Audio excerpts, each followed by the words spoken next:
Assalamualaikum warahmatullahi wabarakatuh.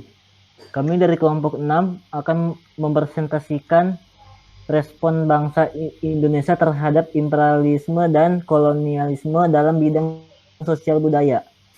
Di sini anggota kelompoknya ada Rafli Hanif, ketua kelompoknya ada Rafli Hanif, anggota kelompoknya yaitu Ali Haidar, yang kedua Azhar Setia, yang ketiga Dafa Iman, yang keempat Muhammad Zafif.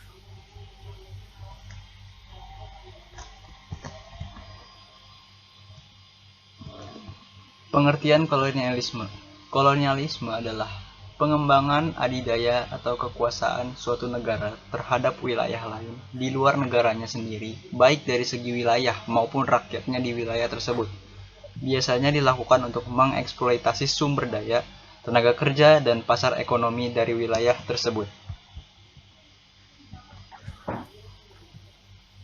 Yang kedua ada pengertian imperialisme, yaitu imperialisme itu adalah sebuah kebijakan di mana sebuah negara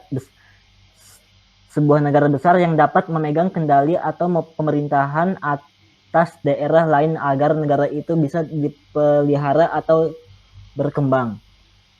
Contohnya itu yaitu terjadi saat negara-negara itu menaklukkan atau menempati tanah-tanah itu.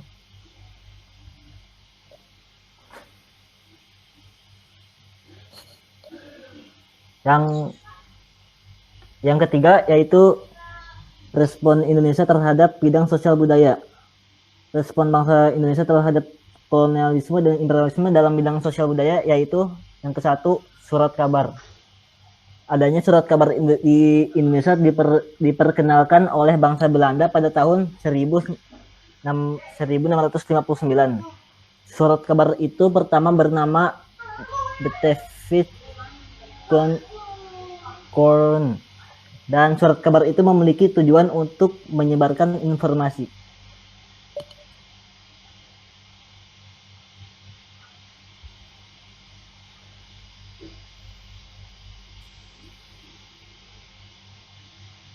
Yang kedua itu ada kata sarapan.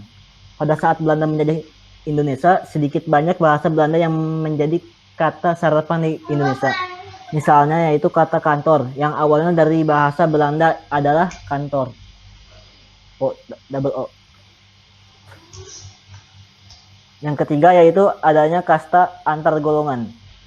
Datangnya kolonial Belanda yang dengan tidak sengaja untuk membuat kasta antar golongan itu dan menimbulkan adanya penindasan dan kekerasan secara kejam yang terjadi pada saat itu.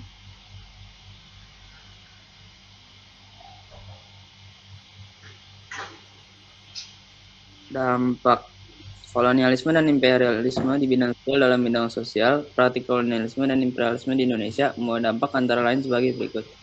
A. Terjadinya perubahan pelapisan sosial dalam masyarakat pada masa kolonial, yaitu seperti berikut: golongan Timur Asia yang terdiri dari orang Cina dan Timur Jauh. Lalu kedua, golongan Eropa yang terdiri dari orang Belanda dan Eropa lainnya. Dan yang terakhir, ketiga, golongan pribumi.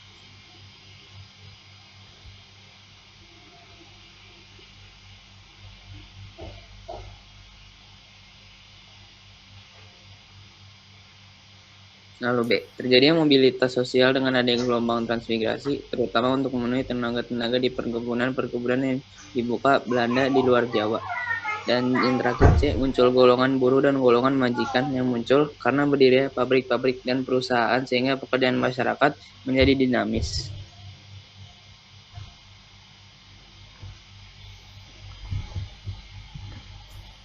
Berikutnya ada manfaat. Manfaat kebiasaan pemerintah kolonial menggunakan bahasa Belanda di sisi lain membawa pengaruh tersendiri.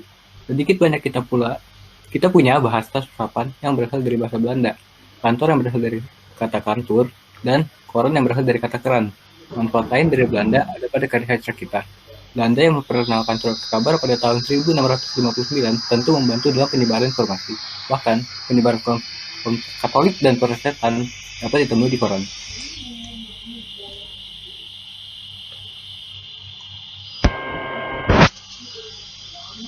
Manfaat mempelajarinya, kita dapat mengetahui hal-hal buruk yang dapat terjadi kapan saja, sehingga kita bisa mencegahnya. Tentu mempelajarinya mampu menambah wawasan generasi kita.